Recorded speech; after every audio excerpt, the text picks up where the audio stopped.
नमस्कार, मैं डॉक्टर अनंजय प्रताप सिंह, वैदिक हॉस्पिटल जूही गौशाला कानपुर। मैं आज आपके समक्ष दो ऐसी बीमारियों के विषय में जानकारी देने आया हूं जो लगभग पुरुषों और महिलाओं में समान रूप से पाई जाती है।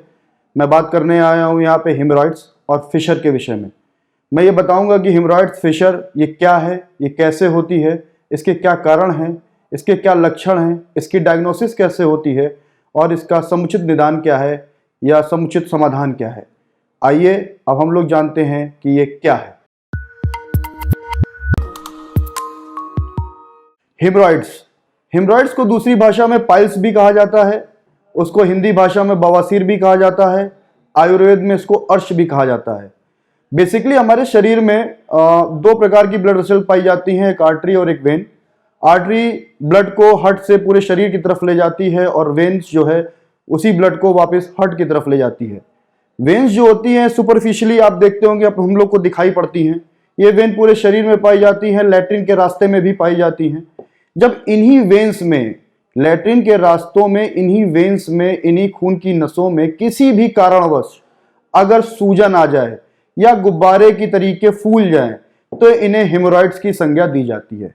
जबकि फिशर में ऐसा नहीं होता है। फिशर में जो लैट्रिन का रास्ता होता है उसमें एक कट जैसा हो जाता है, जैसे कि किसी ने ब्लेड से कट कर दिया हो, उसे हम लोग फिशर की संज्ञा देते हैं। हिमोरॉइड्स और फिशर, आइए जानें कि इनके होने के क्या क्या कारण हो सकते हैं। दोनों ही बीमारी होने का एक मुख्य कारण आज के इस युग में देखा गया है, जो एक लाइफस्टाइल डिसऑर्डर को भी बताता है, वो है कब्ज या कॉन्स्टिपेशन।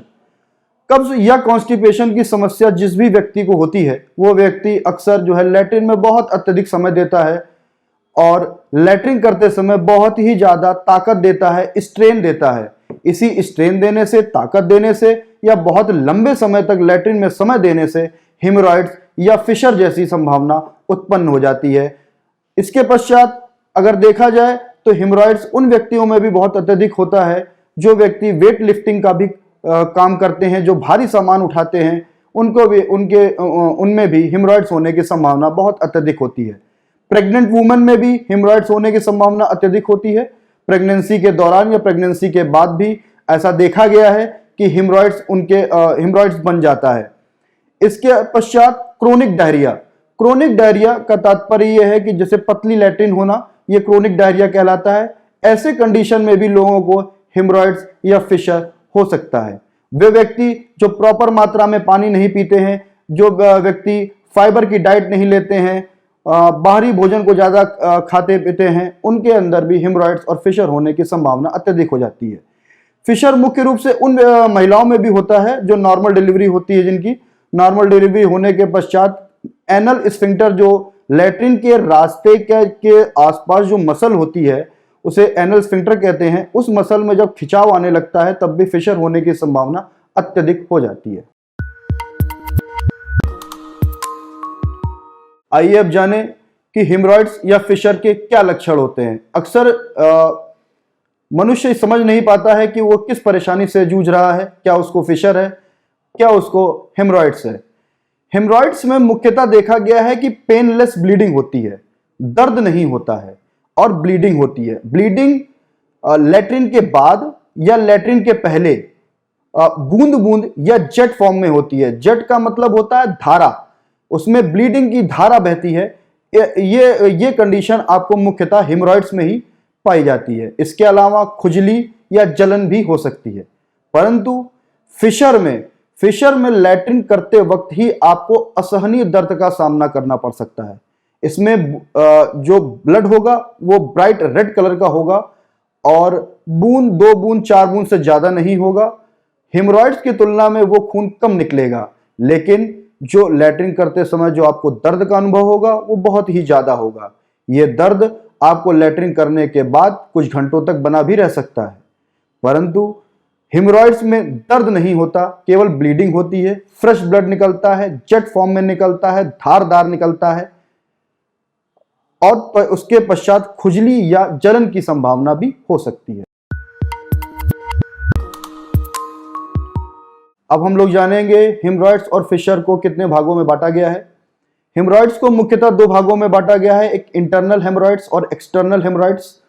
इंटरनल हेमरॉइड्स वो होते हैं जो लैट्रिन के रास्ते के अंदर पाए जाते हैं, जिनको आप स्टूल करते समय या लैट्रिन करते समय आप फील नहीं कर सकते हैं। एक्सटर्नल हेमरॉइड्स वो हेमरॉइड्स होते हैं जो लैट्रिन के रास्ते के बाहर पाए जाते हैं, जिनको आप फ्रेश होते समय लैट्रिन करते समय फील कर सकते हैं। इसके अलावा ये भी देखा गया है कि जब इंटरनल हेमरॉइड्स होता है उस पर अगर आप लोगों को कब्ज की समस्या और बढ़ जाती है या आप बहुत स्ट्रेन दे के लैट्रिन करते हैं तो वो हेमरॉइड्स लैट्रिन के रास्ते से बाहर आ जाता है, जिसे प्रोलैप्स्ड हेमरॉइड्स भी कहा जाता है। इसके अलावा एक्सटर्नल हेमरॉइड्स में यदि ब्लड क्लॉट हो जाए, खून की गांठें हो जाएं, तो उसे थ्रोम्बोज्ड हेमरॉइड्स कहा जाता है। हेमरॉइड्स के इसी प्रकार में आपको दर्द का भी सामना करना पड़ सकता है। थ्रोम्बोज्ड हेमरॉइड्स में अधिकतर पेशेंटों ने बताया है कि उन्हें दर्द का भी अनुभव प्राप्त होता है। इसके अलावा फिशर को मुख्यतः एक्यूट फेज में और क्रोनिक फेज में ही बांटा गया है। एक्यूट फेज में जो आपके लैट्रिन के रास्ते का जो कट होगा वो बिल्कुल पेपर कट होगा, केवल ऐसा लगेगा जैसे किसी ब्लेड से काटा हुआ हो, बहुत डीप नहीं होगा। जब ये फिशर 7 से 8 हफ्ते पुराना हो जाता है तब इसे क्रोनिक फिशर की संज्ञा दी गई है। क्रोनिक फिशर में ये जो टियर होता है, ये जो कट होता है, ये थोड़ा डीप हो जाता है, डार्क हो जाता है और थोड़ा सा बड़ा हो जाता है, तब इसे क्रोनिक फिशर की संज्ञा दी जाती है। अब हम लोग जानते हैं कि हेमरॉइड्स और फिशर को हम डायग्नोज कैसे करेंगे, पता कैसे लगेगा कि आपको हेमरॉइड्स है या फिशर है। जनरली जो पेशेंट हमारे अस्पताल में या हमारे ओपीडी में आते हैं उनको हम लोग मेडिकल हिस्ट्री से, उनकी हिस्ट्री लेने से, फिजिकल एग्जामिनेशन करने से भी पता कर सकते हैं कि क्या उनको फिशर है, क्या उनको फिस्टुला है। प्रोक्टोस्कोपी नाम का भी एक जांच की जा सकती है, जिसमें एक इंस्ट्रूमेंट आपके लैट्रिन के रास्ते में प्रवेश करा के देखा जा सकता है कि आपको क्या हेमरॉइड्स है, क्या आपको फिशर है। अगर फिशर है तो वो किस प्रकार का फिशर है। मुख्यतः जो फिशर में भी पोजीशनें होती हैं, अगर आप फिशर को घड़ी के डायल से समझें तो 6 o'clock और 12 o'clock में ही फिशर की प्रोबेबिलिटी ज़्यादा पाई जाती है। 6 o'clock मतलब नीचे की तरफ, 12 o'clock मतलब ऊपर की तरफ। बाकी जो लेटरल साइड में अगर फिशर है, लेटरल वॉल में है, अगल बगल की दीवारों में भी कोई कट है, तो ये जरूरी नहीं कि वो फिशर का हो सकता है किसी और बीमारी को वो दर्शाता हो। अब इसके अलावा आजकल के एक आधुनिक विधि भी आई है जिसे बहुत समय से प्रचलित है, जिसे हम लोग सिग्मोइडोस्कोपी या कोलोनोस्कोपी भी कहते हैं। सिग्मोइडोस्कोपी या कोलोनोस्कोपी के अंतर्गत एक रबड़ जैसी पाइप होती है जो लैट्रिन के रास्ते से प्रवेश करा के देखी जाती है कि आपके सिग्मोइड कॉलन में कोई दिक्कत तो नहीं है, का हेमरॉइड्स किस प्रकार का है, फिशर किस प्रकार का है, या आपको जो फिशर या हेमरॉइड्स जो बन रहा है वो कॉन्स्टिपेशन से जो बन रहा है, ये कॉन्स्टिपेशन किसी और बीमारी को तो नहीं दर्शाता, किसी बड़ी बीमारी को तो नहीं दर्शाता है। इसलिए ये कोलोनोस्कोपी या सिग्मोइडोस्कोपी की जाती है। कोलोनोस्कोपी में पूरी बड़ी आंत का हम लोग जांच करके देख लेते हैं कि उसमें किसी और प्रकार की बीमारी तो आपको नहीं हो रही है, जिसके चलते आपको कॉन्स्टिपेशन हो रहा है, फिशर या हेमरॉइड जैसी कोई बीमारी उत्पन्न हो रही है।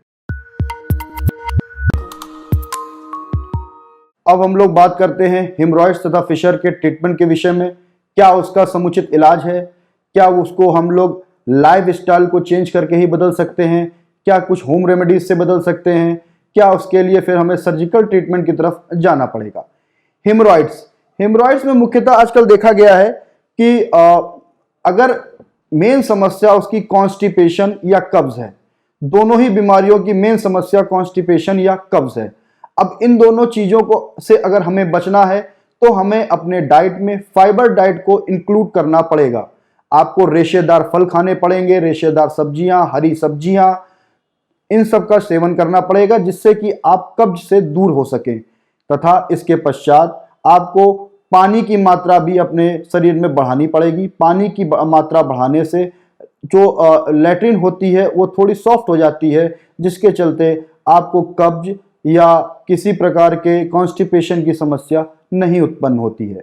इसके अलावा अगर आप देखा जाए तो कई प्रकार के लग्जेटिव भी आते हैं, लग्जेटिव का तात्पर्य यहाँ पे स्टूल सॉफ्टनर से है कि कुछ ऐसे सिरप जिनको पिलाने के बाद आपकी लैट्रिन जो टाइट हो रही है या हार्ड हो रही है उसको जो है सॉफ्ट किया जा सके, ताकि लैट्रिन के रास्ते पर कोई दबाव ना बन सके, किसी प्रकार की और कट ना बन सके।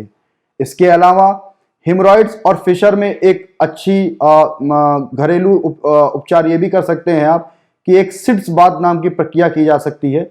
सिट्स बाथ का मतलब होता है कि एक टब लीजिए, टब में गुनगुना पानी लीजिए, उतना पानी जो आपके शरीर के लिए ठीक रहे। उस पानी में डिसइंफेक्टेंट लाइक डेटॉल या बीटाडिन डालिए, डाल के सुबह शाम करीब 15 से 20 मिनट उसमें बैठिए। ये एक प्रकार की सिकाई होती है ताकि आपके वो पानी आपके लैट्रिन के रास्ते में जाए और आपकी हेमरॉइड्स की सूजन को कम कर सके या फिशर जो कट बना है उसको जो है कम कर सके, ताकि आपकी दिक्कतें दूर हों। कई प्रकार की लोकल एक्टिंग क्रीम भी हेमरॉइड्स में बताई गई हैं। हिमोलिट होती है, कई प्रकार की क्रीम साइंस ऐसा मानती है कि इस प्रकार की क्रीमों के प्रयोग से जो हेमरॉइड्स होते हैं वो सिकुड़ जाते हैं और आपको आराम देते हैं। फिशर में भी ऐसे कई प्रकार की क्रीमों का जिक्र किया गया है कि उससे आपके जो घाव है उसको, जो कट है उसको कम किया जा सके, एनल स्फिंक्टर की में जो इतना तनाव है उसको कम किया जा सके। इस प्रकार की भी लोकल एक्टिंग क्रीम या ट्रॉपिकल एनेस्थेटिक क्रीम का प्रयोग भी फिशर में बताया गया है। इसके पश्चात हिमरॉइड्स में अगर आपने खान पान अच्छा कर लिया, कब्ज को दूर किया हुआ है, लोकल एक्टिंग क्रीम लगा रहे हैं, उसके अलावा सिट्स बाथ भी ले रहे हैं, मेडिकेशन भी ले रहे हैं, लेकिन आपका उसके बाद भी हिमरॉइड्स नहीं ठीक हो रहा है, बवासीर में नहीं आराम मिल रहा है, तो उसके बाद हम लोग सर्जिकल ट्रीटमेंट की तरफ चलेंगे। सर्जिकल ट्रीटमेंट में पहले बैंड लाइगेशन होता है। बैंड लाइगेशन का तात्पर्य यह है कि बैंड होता है, वो बैंड आपके जो फूली हुई खून की नसें होती हैं उसमें लगा दी जाती है, ताकि वो जो फूली हुई खून की नसें हैं वो सिकुड़ जाएं और हेमरॉइड से आपको आराम मिल जाए। दूसरा कोगुलेंट्स होते हैं। कोगुलेंट्स का तात्पर्य है क्रायो सर्जरी होती है। क्रायो सर्जरी में इंजेक्शन के माध्यम से आपके हेमरॉइड्स को फ्रीज कर दिया जाता है, ताकि वो आपकी जो खून की नसों में जो सूजन आ गई है वो कम हो सके। इसके अलावा इसमें ओपन हेमरॉइडेक्टमी भी होती है।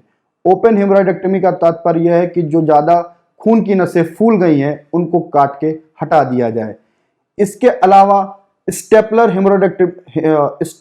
हेमरॉइडेक्टमी का भी यूज़ किया गया है। स्टेपलर हेमरॉइडेक्टमी में स्टेपल कर दिया जाता है खून की नसों को जो फूल जाती हैं, ताकि वो सिकुड़ सकें और आपको आराम मिल सके। आजकल आधुनिक युग में एक लेज़र ट्रीटमेंट का भी जिक्र किया गया है। लेज़र ट्रीटमेंट के अंतर्गत उन्हीं खून की नसों को जो फूली हुई हैं उसमें लेज़र ट्रीटमेंट द्वारा उनको लगभग जला दिया जाता है, ताकि कि ये हेमरॉइड्स सिकुड़ जाएं और आपको उससे आराम मिल जाए। स्क्लेरोथेरेपी का भी कभी बहुत जिक्र किया गया है। हेमरॉइड्स में स्क्लेरोथेरेपी में स्क्लेरिंग एजेंट होते हैं, उनको जो है हेमरॉइड्स में फूली हुई जो खून की नसें होती हैं उसमें डाल दिया जाता है, ताकि वो सिकुड़ जाएं और आपको हेमरॉइड से आराम मिल जाए। इसके अलावा अगर हम फिशर की बात करें तो फिशर में भी मैंने आपको बताया, आप अपने कब्ज को दूर करिए। दूर करने के जो भी तरीके हैं वो मैंने बताए। इसके अलावा सिट्स बाथ ले सकते हैं। इसके अलावा लोकली एक्टिंग क्रीम जो मैंने बताई, ट्रॉपिकल एनेस्थेटिक क्रीम भी ले सकते हैं। ट्रॉपिकल एनेस्थेटिक क्रीम आपको उतने समय उतने रास्ते को शून्य कर देगी, ताकि जो आपको असहनीय दर्द का सामना करना पड़ रहा है उससे भी आपको निजात मिल सके।